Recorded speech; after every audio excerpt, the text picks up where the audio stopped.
Psychology of people who pretend to support you, but quietly compete with you. They clap the loudest when you win.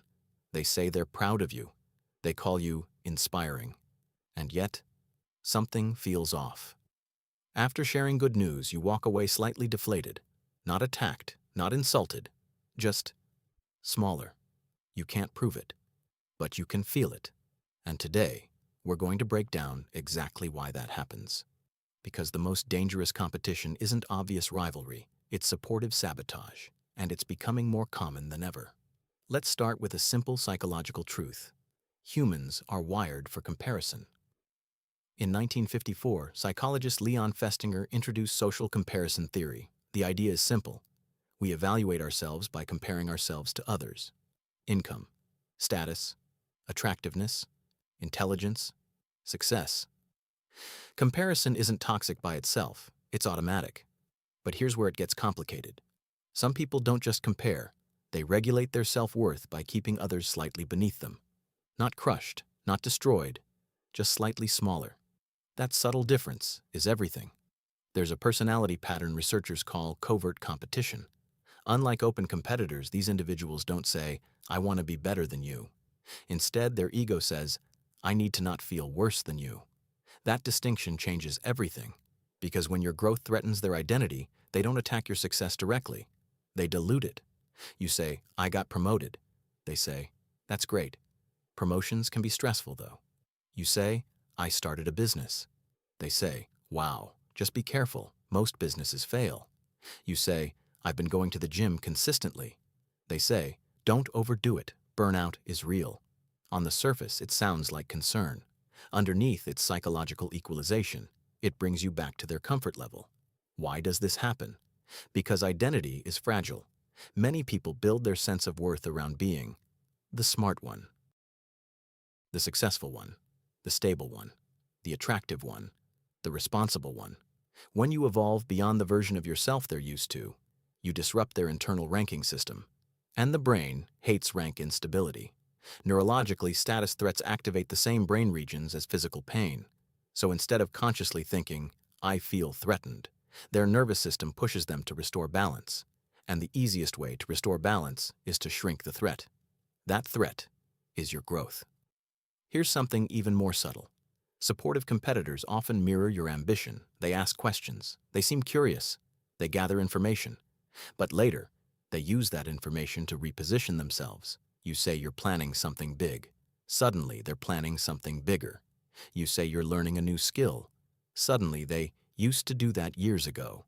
It's not collaboration. It's quiet comparison management. And it's exhausting to be around. Because instead of celebrating with you, they measure against you. Now here's the most dangerous part. They don't see themselves as competitors. Consciously, they believe they're supportive, which makes confrontation nearly impossible. If you ever say, "Sometimes I feel like you minimize my wins," they'll respond with confusion. "What? I'm your biggest supporter." And technically, they might believe that, because in their mind, they are. They just also need to protect their self-image, and they don't realize they're doing both at the same time. This creates something called cognitive dissonance. They see themselves as good, but their insecurity drives subtle undermining. So their brain reframes it as advice, and advice is socially acceptable dominance. Let's talk about micro-behaviors, because this dynamic rarely shows up in obvious words. It shows up in timing. You share exciting news. They pause, just a little too long. Their smile is delayed. Their enthusiasm feels rehearsed. Or they immediately shift focus. "That's awesome. Anyway, guess what happened to me?" That pivot tells you everything. It redirects attention back to them. And over time, your brain notices, even if you don't consciously label it. That's why you feel drained. You're constantly negotiating invisible status shifts. Here's another sign. They compete in areas you never invited competition into. You start eating healthier. They suddenly critique your diet. You start waking up earlier. They talk about how sleep science disagrees. You start setting boundaries. They call you different lately. It's subtle resistance, because your self-improvement changes the dynamic. And not everyone benefits from your evolution. Some people benefit from the version of you that felt smaller. Now let's be clear. Not all caution is sabotage. Not all advice is insecurity. The difference is pattern and energy. Healthy supporters expand when you expand. Insecure competitors contract. They tense up. They joke more. They intellectualize more. They downplay more. And your nervous system picks up on it. That uneasy feeling after good news? That's data. Why is this becoming more common? Because we live in a hyper-visible world. Social media amplifies comparison. Metrics are public. Success is quantified. Followers, likes, income screenshots, achievements. Even friendships can start to feel like performance arenas. And when visibility increases, so does ego fragility. People aren't just comparing privately anymore.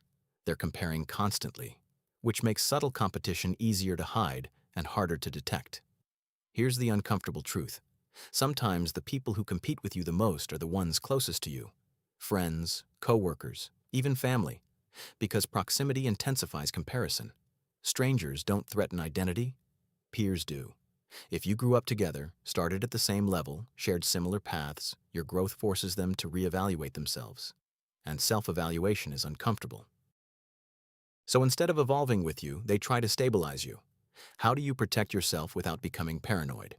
First, observe consistency. One weird reaction means nothing. Repeated subtle minimization means everything. Second, share selectively. Not everyone deserves real-time access to your growth. Privacy is power. Third, notice how you feel after interaction, energized or slightly diminished. Your body tracks relational safety better than your logic does. Fourth, stop over-explaining your ambition. The right people don't need convincing. The wrong people need reassurance. And reassurance feeds competition. Here's something powerful. When someone truly supports you, your success inspires them. It doesn't destabilize them. They don't rush to equalize. They don't search for flaws. They don't pivot attention. They expand. They ask how they can help. They celebrate without inserting themselves. And most importantly, you feel bigger around them, not smaller. Final thought. Growth changes social ecosystems. Not everyone who started with you is meant to grow with you. And that's not betrayal. That's psychological divergence. The goal isn't to accuse people, it's to recognize dynamics. Because once you see supportive sabotage clearly, you stop internalizing it. You stop shrinking to protect others' comfort. You stop explaining your momentum. And you start choosing environments where expansion is mutual. Psychology isn't just about understanding others. It's about understanding why you feel the way you feel around them. If someone consistently makes your wins feel complicated, that's not support. That's silent competition. And once you recognize it, you're no longer controlled by it.